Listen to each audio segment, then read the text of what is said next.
What's up everyone, Jonesy here again from the Hyperspace Database, the show where I highlight the cool things in Star Wars you wish you knew more about. Today's topic, the Miy'til Starfighter. The Miy'til Starfighter was developed by Alanji Charuba of the Hapes Consortium, which produced and developed vehicles and vessels for the Hapan royal family.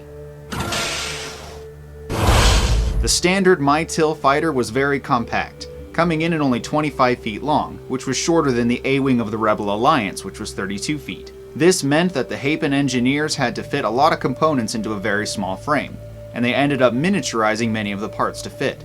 It was a lightly armed fighter, with 2 laser cannons and 1 concussion missile launcher. Since the craft had many components that were crammed into its body, it required an astromech droid to assist with ship functions. The Miy'til fighters were often seen escorting other Hapan ships, such as the Hapan Nova-class battle cruisers, which could carry 24 Miy'til fighters, and the Hapan Battle Dragons, which carried 36 of the fighters.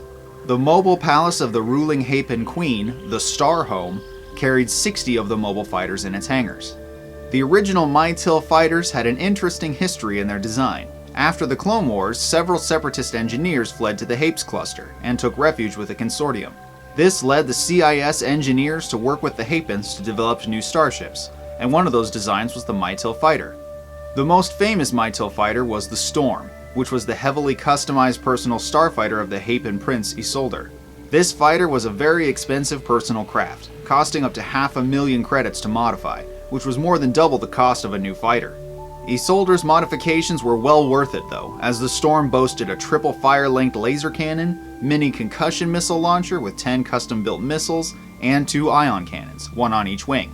It also sported 2 thermal detonator bombing tubes that could hold up to 16 total thermal detonators. The Storm possessed 3 anti-concussion field generators for defense, as well as a sensor jammer similar to that of an A-Wing to scramble enemy sensors. The 4 fusible thrust engines were each modified with a Canon Class 4 power converter, which allowed the Cygnus turbo generator to increase the speed of the ship in short bursts, much like the SLAM system on the Imperial missile boat.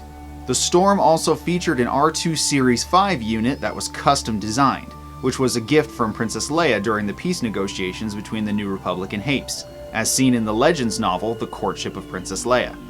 As depicted in this novel, the Storm crash-landed on the planet Dathomir in an attempt to rescue Princess Leia from the Night Sisters, though it would later be recovered and repaired to fly another day. The Miy'til fighter was involved in many skirmishes in the Hapes cluster, which was outside of New Republic jurisdiction, though later the Hapans would team up with the New Republic to fight against forces threatening galactic peace. These team-ups included missions against rogue Imperial warlords who had joined forces with the Night Sisters, and then many years later in the fight against the Yuuzhan Vong invasion. The Miy'til fighter was fast and agile, and while it was lightly armed, it was a fighter that was hard to hit and excelled at hit and fade tactics, which fit very well with the secretive society of the Hapan people. And that about wraps up this episode, but stick around to the end for some secret trivia. Did you like it? Be sure to check out my other videos as well, hit those like and subscribe buttons and the little notification bell, as well as all notification settings to never miss an episode that I publish. Thank you guys so much for your support and for watching, and we will see you next time.